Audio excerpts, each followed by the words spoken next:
함께 은혜를 받습니다. 이 한 소년이 역사에 남을 훌륭한 업적을 남기고 싶었습니다. 그래서 이제 목사님을 찾아가서 그 비결을 물었습니다. 목사님, 훌륭한 사람이 되려면 어떤 일부터 해야 하나요? 그러자 목사님은 그 소년에게 친절하게 설명해 주었습니다. 하루 24시간 중 1시간만 내가 가르친 대로 할 수 있겠나? 소년이 대답합니다. 그것은 그렇게 어려운 일이 아닙니다. 겨우 1시간인데요. 목사님이 소년에게 설명합니다. 하루에 15분씩 기도하고 15분씩 성경을 묵상하게, 15분씩 다른 사람에게 하나님에 대한 이야기를 하고, 이제 전도란 얘기죠. 15분씩 사랑을 실천하게. 그러면 자네의 인생에 밝은 빛이 보일 것일세. 그 말을 들은 소년은 그때부터 이 교훈을 실천에 옮겼습니다. 그리고 그는 과연 전 세계를 누리는 인물이 됐습니다. 이 사람의 이름이 바로 빌리 선데이. 그러니까 세계적인 부흥사의 이름입니다. 여러분, 이처럼 청소년기에 훌륭한 스승을 만나서 가르침을 받고 그리고 부모로부터 좋은 교육을 받은 사람은 행복합니다. 좋은 가르침은 소멸되지 않는 인생의 귀한 자산입니다. 오늘 우리가 함께 읽은 이 본문은 우리의 위대한 스승이신 예수님에 대한 그런 말씀입니다. 여러분, 오늘 본문이 우리에게 뭘 말씀하나요? 예수님은 우리의 위대한 스승이시다 하는 것입니다. 13절에서 이렇게 말씀합니다. 너희가 나를 선생이라 또는 주라 하니 너희 말이 옳도다 내가 그러하다. 이렇게 말씀하죠. 뭐라고 합니까? 뭐라고 말씀하십니까? 너희가 나를 선생이라고 하니 너희 말이 옳도다 내가 그러하다. 그러니까 제자들은 예수님을 선생님 또는 랍비라고 불렀습니다. 예수님 말씀하십니다. 너희 말이 옳도다 내가 그러하다. 그러니까 예수님께서도 당신이 그들의 스승이심을 인정하셨습니다. 그렇습니다. 예수님은 이 세상에 그 누구와도 비교할 수 없는 위대한 스승이십니다. 그가 밤에 예수께 와서 이르되 랍비여 우리가 당신 하나님께로부터 오신 선생인 줄 아나이다. 하나님이 함께 하시지 아니하시면 당신이 행하시는 이 표적을 아무도 할 수 없음이니이다. 요한복음 3장 2절의 말씀입니다. 바리새인 중에 니고데모라 하는 사람이 있었습니다. 그는 산헤드린 공의원이었습니다. 그런가 하면 유대의 지도자였습니다. 그는 유대인들의 선생이었습니다. 그런 그가 예수님을 만나 뵙고 고백합니다. 랍비여, 우리가 당신은 하나님께로부터 오신 선생인 줄 아나이다. 그렇습니다. 이 세상의 모든 선생은 땅에 속했지만 예수님은 하나님께로부터 오셨습니다. 그래서 우리에게 하늘의 신령한 것을 가르치는 훌륭한 스승이십니다. 또한 예수님은 권위가 있는 선생님이셨습니다. 이 복음서에 보면 서기관이나 바리새인들과 같은 유대 종교 지도자들과는 전혀 달랐습니다. 그들은요, 언행이 일치하지 않았습니다. 말하고 행동하고 전혀 달랐어요. 그들은 인본주의 종교의 교훈을 가르쳤습니다. 또한 그들은 사람들에게 대접과 높임을 받으려고 위선과 외식을 일삼았습니다. 하지만 예수님은 그렇지 않았습니다. 예수님의 가르침은 참으로 신선했습니다. 모든 삶에 유익이 있었습니다. 뿐만이 아니라 듣는 이의 영혼을 뒤흔들었습니다. 예수님의 가르침에는 권위가 있었습니다. 왜냐하면 예수님은 훌륭한 스승이시기 때문입니다. 예수께서 이 말씀을 마치심에 무리들이 그의 가르침에 놀라니 이는 그 가르치시는 것이 권위 있는 자와 같고 그들의 서기관들과 같이 아니함일러라. 이렇게 말씀합니다. 이 구절에서 논란이의 헬라어는 에크플레소라는 그 원어를 쓰고 있는데 그 뜻은 기이 여기다. 이 단어는 마치 권투 선수가 상대방에게 엄청난 주목을 받고 그러기 상태에 빠져서 정신을 잃는 것과 같은 충격적인 놀람을 의미합니다. 그러니까 예수님의 가르침에 그토록 놀랐다는 것이죠. 그죠? 여러분, 사람들이 왜 그렇게 놀랐나요? 이는 그 가르치는 것이 권위 있는 자와 같고 그들의 서기관들과 같이 아니함일러라. 예수님의 가르침은 그 누구도 침범하지 못할 하늘의 권위가 있었기 때문입니다. 그분은 하나님의 권위로 가르치셨기 때문에 그렇습니다. 그렇습니다. 예수님은 훌륭한 스승인 줄 믿습니다. 예수님은 하늘의 신령한 것을 가르치는 위대한 스승이신 줄 믿습니다. 예수님은 권위로 가르치는 최고의 스승인 줄로 믿습니다. 아멘. 여러분, 예수님은 왜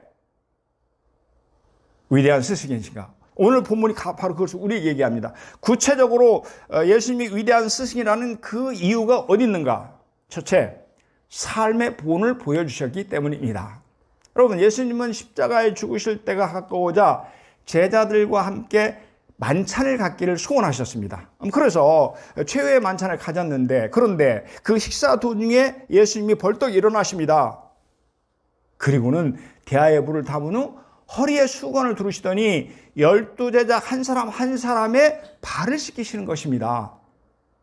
제자들은 깜짝 놀랐습니다. 아니, 스승님이 제자인 자기들의 발을 씻기시다니요.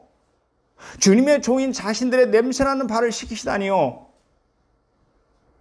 다 씻으신 예수님은 옷을 입으셨습니다. 그리고 황송해서 어쩔 줄 몰라 하는 제자들에게 말씀하십니다. 얘들아, 내가 지금 너에게 행한 것을 너희들은 이해하느냐? 너희가 나를 선생님이라고 부르고 또 주님이라고 부르는데 너희가 하는 말이 맞다. 나는 너희들에게 바로 그런 사람이다. 이처럼 내가 너희의 주와 선생이 되어서 너희의 발을 씻어주었으니 너희들도 나처럼 서로를 섬겨야 한다. 그러면서 예수님께서 말씀하십니다. 15절입니다. 우리 함께 읽겠습니다. 시작. 내가 너희에게 행한 것 같이 너희도 행하게 하려 하여 본을 보였노라. 본을 보였노라. 예. 예수님 제자들에게 섬김의 본을 보여주셨습니다. 그러니까 제자들도 자신인 자신처럼 섬기는 삶을 살라고 하는 것이죠. 이처럼 주님은 말씀으로만 가르치지 않았습니다.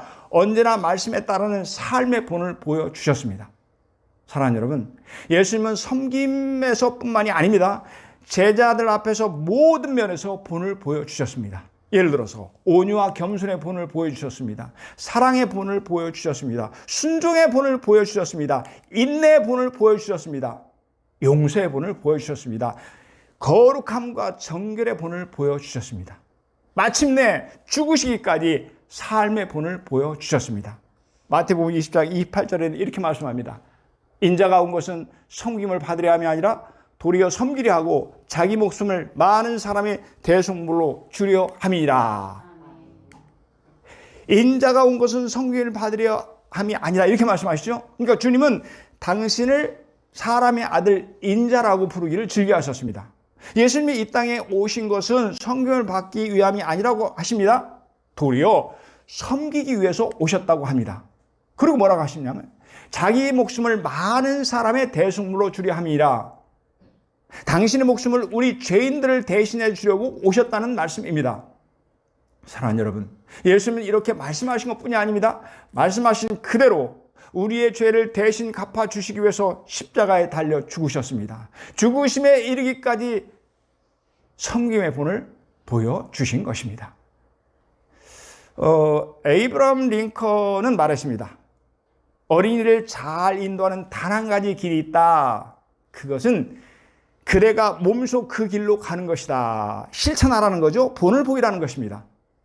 또한 신학자이며 옥스퍼드 대학교의 학장이었던 존 오웬은 말했습니다. 강단에서보다 삶 속에서 더 잘 가르치는 성직자가 더 유능한 목회자이다. 그러니까 한결같이 삶의 모범이 중요하다는 말입니다. 그렇죠? 가르치는 것보다 본을 보여주신 것이 더 중요하다는 의미입니다. 여러분, 저는요 지금까지 오랫동안 교사로서 가르치는 삶을 살았습니다. 26년 동안 중학교에서 아이들을 가르쳤습니다. 그 후에 20년 이상을 교인들에게 하나님의 말씀을 가르쳤습니다. 그러면서 절실하게 느낀 것이 있습니다. 그것은 가르치는 것은 쉽게 할 수 있을지 몰라도 가르치는 그대로 사는 것이 쉽지 않다는 것입니다. 그래서 본을 보이는 스승이 많지 않다는 것입니다. 하지만 우리 주님은 위대한 스승이셨습니다. 그분은 말씀을 잘 가르쳤을 뿐만 아니라 말씀하신 대로 살아서 우리에게 삶의 본을 보여주셨습니다. 어느 날 한 어머니가 자기 아들을 데리고 당시에 사회적으로 덕망이 높은 스승을 찾았습니다. 선생님, 아무리 타일러도 이 애가 말을 듣지 않습니다. 사탕을 너무 많이 먹어서 이빨이 다 썩었는데 제 말을 듣지 않아서 이렇게 선생님을 찾아뵙게 된 것입니다. 이 아이는 선생님 말이라면 무엇이든지 잘 듣거든요. 스승은 소년을 바라봤습니다. 그리고는 말합니다. 한 달 후에 다시 오너라. 스승의 뜻밖의 태도에 어머니가 놀랐습니다. 그러니 속으로 원망합니다. 아니, 먹지 말라고 한마디만 해주면 될 텐데 한 달 후에 다시 오라는 이유가 대체 뭘까? 스승님은 매우 지혜로운 분으로서 아무리 어려운 문제라도 척척 풀어주시는데 이렇게 사소한 일을 한 달간이나 미루다니 정말 이해할 수가 없어. 한 달 후에 어머니와 아들은 다시 스승을 찾아왔습니다. 스승이 말합니다. 한 달만 더 기다려라. 그러자 소년의 어머니가 물었습니다. 선생님, 또 한 달씩이나 기다려야 하나요? 스승은 말합니다. 글쎄, 한 달만 더 기다리라니까요. 그때 다시 오십시오. 다시 한 달 후에 모자가 스승을 찾았을 때 스승은 비로소 이렇게 말했습니다. 얘야, 지금부터는 사탕을 먹지 말아라. 그러자 소년이 대답합니다. 네, 잘 알겠습니다. 선생님, 지금부터는 절대로 사탕을 먹지 않겠습니다. 깜짝 놀란 소년의 어머니가 물었습니다. 선생님, 한 가지만 묻겠습니다. 사탕을 먹지 말라는 말을 하는데 왜 2달씩이나 걸려야 했나요? 스승이 대답합니다. 실은 나도 사탕을 무척 좋아합니다. 그런데 내가 어떻게 어린아이에게 사탕을 먹지 말라고 말할 수 있겠습니까? 그래서 나는 처음 한 달 동안 사탕을 끊으려고 애썼습니다. 하지만 실패했죠. 그래서 다시 한 달을 더 연장해서 시도해 본 것입니다. 드디어 나는 성공했습니다. 그러니 이제 나는 떳떳이 말할 수 있었습니다. 얘야, 너는 사탕을 끊을 수 있다. 늙은 나조차 사탕을 끊었는데 어린 너는 사탕을 끊는 것 말고도 무엇인지 할 수 있단다. 라고 말입니다. 그러니까 본을 보이는 삶이 대단히 어렵기는 하지만 그 가르침에는, 본을 보이는 가르침에는 능력이 있다는 것입니다. 그렇습니다. 이처럼 친히 본을 보여주신 예수님의 가르침에는 놀라운 권능이 담겨져 있었습니다. 그 영국 교회가 뉴질랜드의 한 선교사를 파송했습니다. 그곳에서 몇 해 동안 선교에 힘쓰던 이 선교사가 하루는 성만찬을 베풀게 되었습니다. 성찬이 진행되고 있는데 한 사람이 무릎을 꿇으다 말고 갑자기 교회를 뛰쳐나갑니다. 그런데 그는 잠시 후에 돌아와서 다시 성찬에 참여했습니다. 성찬이 끝난 후에 선교사가 그 이유를 물었습니다. 궁금하잖아요. 그가 대답합니다. 성전에서 떡을 받으려고 나가는 사람을 보니까 그 사람은 바로 내 아버지를 죽인 이웃 종족의 추장이었습니다. 나는 그 사람을 만나면 죽이기로 마음먹었습니다. 그를 보는 순간 복수하겠다는 강렬한 충동을 받았습니다. 그래서 나는 견디지 못하고 그를 죽이려고 무기를 가져오기 위해서 밖으로 나간 것입니다. 하지만 나는 갑자기 자신을 십자가에 못 박는 원수들을 위해서 아버지, 저자들 용서하여 주옵소서. 그들은 자기들이 무엇을 하고 있는지 모릅니다 라고 기도하시던 예수님의 모습이 떠올랐습니다. 그러자 나도 예수님처럼 아버지를 죽인 사람을 용서할 수 있다는 생각이 들었습니다. 그래서 다시 돌아와서 성찬에 참여한 것입니다. 이처럼 본을 보여주신 예수님의 가르침에는 놀라운 권능이 담겨져 있었습니다. 사랑하는 여러분, 예수님은 가르쳐주신 대로 삶을 사신 참으로 위대한 스승인 줄로 믿습니다. 예수님은 우리에게 삶의 본을 보여주신 최고의 선생님인 줄로 믿습니다. 그러므로 예수님의 가르침에는 놀라운 권능이 담겨져 있는 줄로 믿습니다. 여러분, 아멘입니까? 예수님은 왜 위대한 스승이십니까? 첫째는 말씀만 하셨을 뿐만 아니라 가르침만 주셨을 뿐만 아니라 가르친 대로 사시는 본을 보여주셨기 때문입니다. 둘째로는요, 그 가르치심이, 예수님의 가르치심이 우리를 행복하게 하기 때문입니다. 17절입니다. 너희가 이것을 알고 행하면 복이 있으리라. 복이 있으리라. 여기서 이것을 알고 행하면, 이것은 앞절의 내용이죠. 그러니까 주인이지만 종을 섬기는 자는 복이 있다고 합니다. 비록 보낸 자가 예수님이지만 보냄을 받은 제자들 섬기는 것이 복이 된다는 그런 의미입니다. 그렇죠? 또한 이 구절에서 복이의 원어는 마카리오스를 사용하고 있는데 그 뜻이 뭐냐? 복된, 행복한입니다.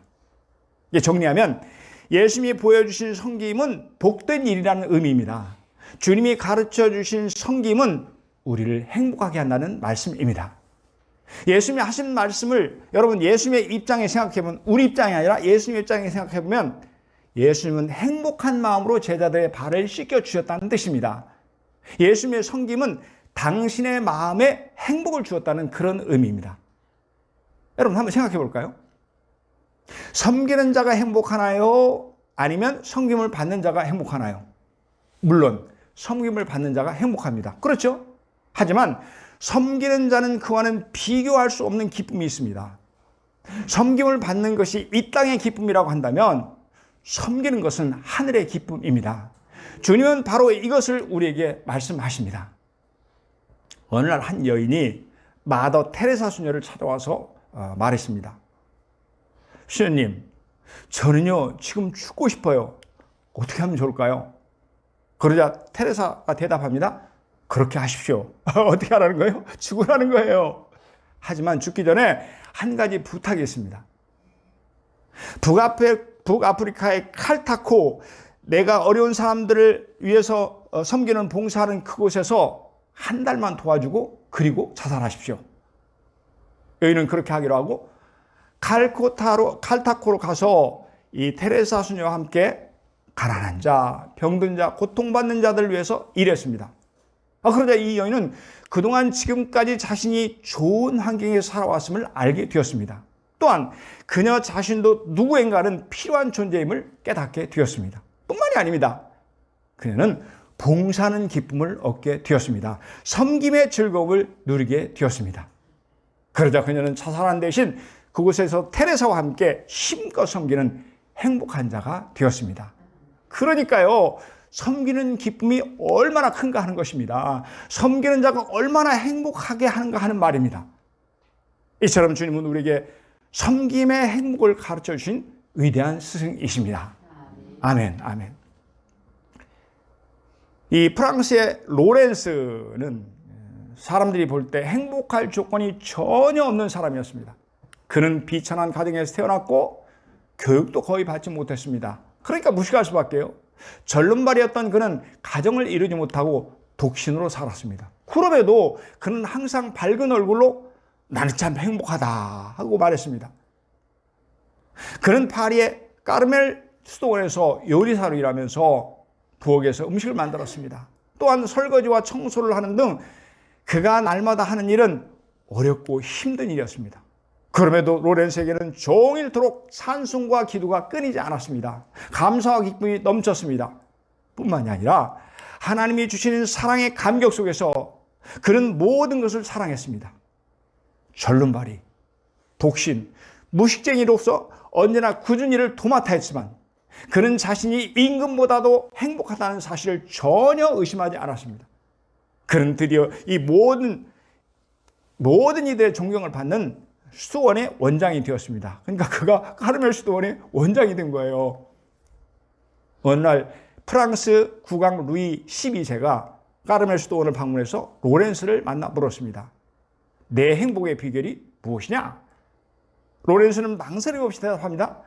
나의 행복의 비결은 남을 섬기는 일입니다. 그렇습니다, 여러분. 이처럼 주님이 가르쳐 주신 섬김은 우리에게 말할 수 없는 기쁨을 줍니다. 섬김은 우리를 행복하게 합니다. 하지만 여러분, 섬김만이 우리를 행복하게 할까요? 예수님이 가르쳐 주신 모든 것이 우리를 행복하게 합니다. 친히 예수님의 본을 보여주신 온유와 겸손, 사랑, 순종, 인내, 용서에 이르기까지 예수님의 가르침은 우리를 행복하게 합니다. 예를 들어서 여러분, 요셉에게는 철천지 원수가 있었습니다. 누굽니까? 피를 나는 형제들이었습니다. 요셉이 애굽의 종으로 팔려가서 갖은 고생을 하고 있었을 때 아마 형들만 생각하면 피가 거꾸로 솟아올랐을 것입니다. 그렇지 않겠어요? 그럼에도 요셉은 하나님의 은혜로 형들을 용서합니다. 그러자 용서는 모든 사람을 행복하게 했습니다.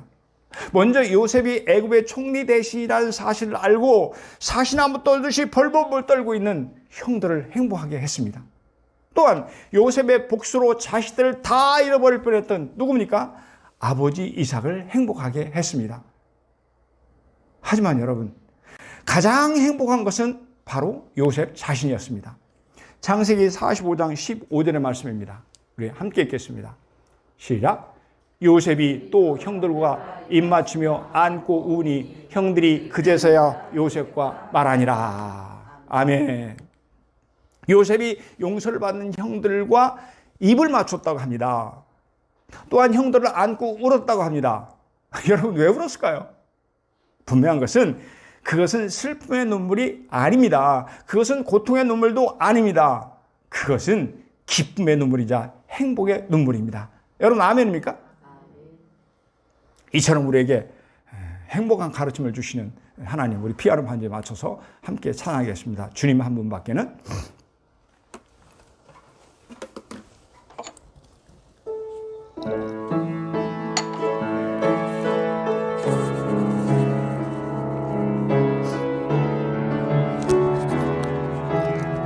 주님 한 분밖에는, 주님 한 분밖에는 아는 사람 없어요. 가슴 깊이 숨어있는 주를 사랑하는 나. 주님 한 분밖에는, 주님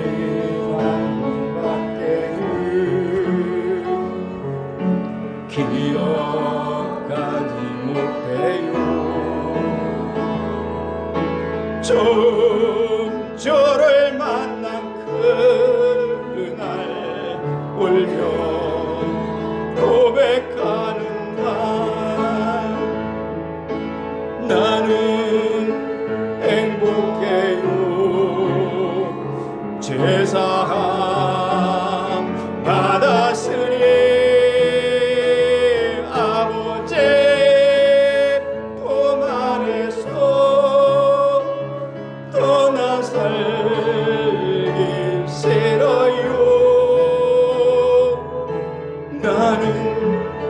행복해요. 사랑이 샘솟으니 이 세상 무엇이든 채우고 남아. 주님 한 분밖에는, 주님 한 분밖에는 사랑이 없어요. 작은 가슴 뜨겁게 주님 기각을. 아멘. 주님 한 분밖에는, 주님 한 분밖에는 약속함이 없어요. 나를 믿고 따르는 자 반석 위에 서리라. 나는 행복해요. 나는 행복해요. 죄사함 받았으니 아버지 품 안에서 떠나 살기 싫어요. 나는 행복해요. 나는 행복해요. 사랑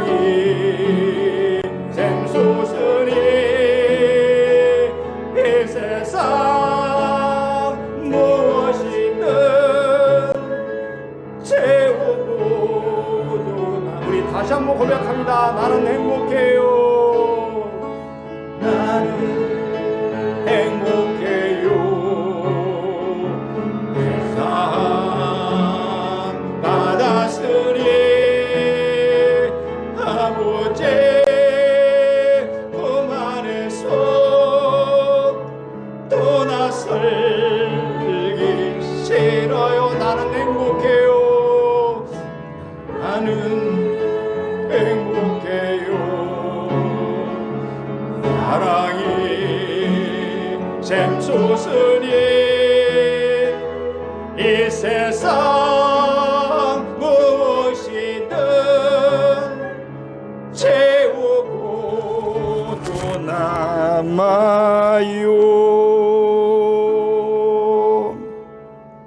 여러분 아멘입니까? 사랑하는 여러분, 섬김은 우리에게 기쁨이 될 줄로 믿습니다. 용서는 우리에게 행복이 될 줄로 믿습니다. 이처럼 예수님의 가르침은 우리를 행복하게 할 줄로 믿습니다. 아멘, 아멘. 그러면요, 친히 본을 보여주셨을 뿐만 아니라 행복한 삶을 살게 해주시는 예수님 앞에서, 그 위대한 스승님 앞에서 우리는 어떻게 살아야 할까요? 오늘 본문에 보니까 배워서 아는 대로 행하라고 말씀합니다. 17절입니다. 우리 함께 읽겠습니다. 시작. 너희가 이것을 알고 행하면 복이 있으리라. 아멘, 아멘. 너희가 이것을 알고 이렇게 말씀하십니다. 먼저 우리가 알아야 된다고 하죠. 예수님이 보여주신 섬김이 우리를 행복하게 한다는 사실을 알아야 한다는 것입니다. 또한 행하면 복이 있으리라 이렇게 말씀합니다. 그러니까 아는 것에서 그쳐서는 안 된다고 합니다. 아는 대로 행하라는 의미입니다. 행하는 자가 행복하게 된다는 말씀입니다. 원어 성경을 이렇게 찾아보니까 이 알다보다도 행하면이 강조되어 있습니다. 그러니까 알고 행하기만 하면이라고 해석할 수 있습니다. 알고 행하기만 하면. 그러니까 알고 행하는 그 누구라 할지라도 복된다는 것이죠. 알고 행할 때마다 행복하게 된다는 의미입니다. 그렇습니다. 주님은 우리의 행복을 위해서 가르침을 주셨습니다. 주님의 말씀이 우리를 행복하게 합니다. 우리의 행복을 위해서 주신 것이 바로 하나님의 말씀인 줄로 믿습니다. 자, 우리 또 함께 읽겠습니다. 신명기 10장 13절 말씀입니다. 시작. 내가 오늘 내 행복을 위해서 내게 명하는 여호와의 명령과 규례를 지킬 것이 아니냐. 아멘. 뭐라고 말씀하십니까? 내게 명하는 여호와의 명령과 규례를 지킬 것이 아니야. 지키라는 거죠. 근데 여기서 명령과 규례가 바로 말씀입니다. 그렇죠? 그러니까 우리가 하나님의 말씀을 지켜야 하는 이유가 뭐라고 합니까? 내 행복을 위하여. 우리의 행복을 위함입니다. 그러므로 저와 여러분의 행복을 위해서 우리는 예수님의 가르침을 받아야 합니다. 하나님은 이처럼 예수님의 가르치심에 순종하는 자를 행복하게 해 주십니다. 요한복음 10장 11절 같이 읽겠습니다. 시작. 내가 이것을 너희에게 이름은 내 기쁨이 너희 안에 있어 너희 기쁨을 충만하게 하려 함이라. 아멘. 뭐라고 말씀하시냐면 내가 이것을 너희에게 이름은, 이 말이 무슨 의미냐면 우리가 주님의 말씀에 순종하면입니다. 그러니까 주님은 당신의 가르침에 순종하는 자에게 어떻게 말씀하십니까? 내 기쁨이 너희 안에 있어 너희 기쁨을 충만하게 하려 함이라. 주님의 기쁨이 우리에게 있어서 우리의 기쁨이 가득하게 된다고 하십니다. 신령한 기쁨이 저와 여러분들 안에 있으므로 우리가 행복하게 된다는 말씀입니다. 그렇습니다. 하나님은 우리의 위대한 스승이신 주님의 말씀에 기꺼이 순종하는 자에게 하늘의 기쁨을 가득 채워 주십니다. 주님의 가르침에 기쁨으로 순종하는 자에게 신령한 기쁨을 충만하게 채워 주십니다. 말씀을 정리합니다. 사랑하는 성도 여러분, 예수님은 우리의 위대한 스승이십니다. 예수님은 삶의 본을 보여주시는 위대한 스승이십니다. 예수님은 우리를 행복하게 하는 가르침을 주시는 최고의 스승이십니다. 이 귀한 믿음으로 기꺼이 기쁨으로 순종하는 우리 모두에게 하나님은 행복한 삶을 살게 해주실 줄로 굳게 믿습니다. 아멘, 아멘.